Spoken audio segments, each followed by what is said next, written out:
Asia bashing that occurs, you know, every once in a while. I'll just give you the most recent example, and that is on Super Bowl Sunday.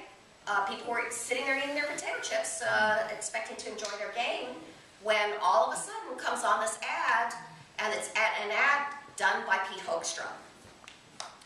And what it has is this obviously American-born Asian woman, but she has this coolie hat, and she is riding on a bicycle in a rice paddy.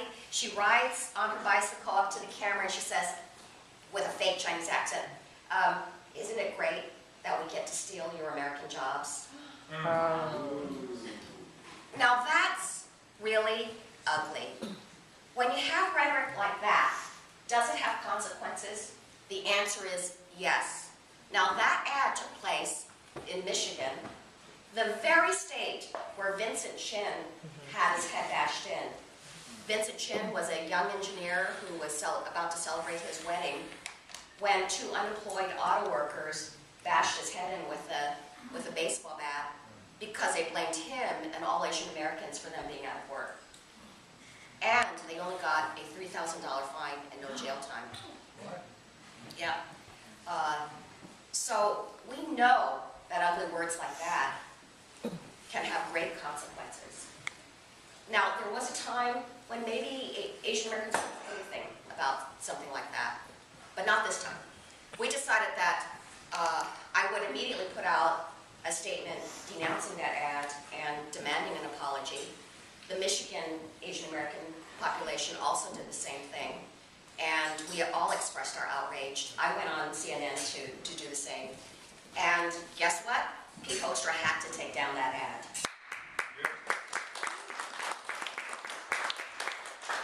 And then there was a Jeremy Lin debacle. You know Jeremy Lin, we're all so proud of him. I don't know any area of the country that's not affected by Linsanity. But then there was this anchor at ESPN that had a headline that said, after Lin lost one rare game, he said he has a chink in the armor. Well, that's a racial slur, and that is uncalled for. Once again, should we sit by silently while they say something like that and denigrate somebody who's really done a magnificent job and pioneering job in basketball? No, we can't sit by. So I went on MSNBC to protest that, and that reporter was actually fired. Actually, not only that, he and I are having a conversation tomorrow because he wants to apologize for it. I was very touched that he wanted to do that. You know, and I thought that was And then, how about your own George Allen? Oh, good. George Allen is in this race, and he has his opponent. There's this Indian American staffer of the opponent, and he calls him a macaca, which is a racial slur, calling him a monkey. Well, that is pretty darned ugly. So I hope that all of you use your voice and make sure he doesn't get reelected.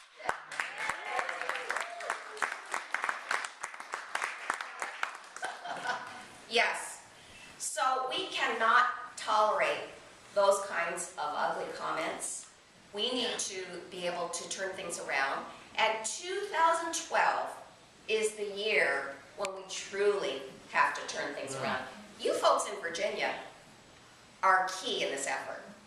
2012 is the year when we want to maintain the Senate, we want to take back the House, and we want to re-elect President Obama.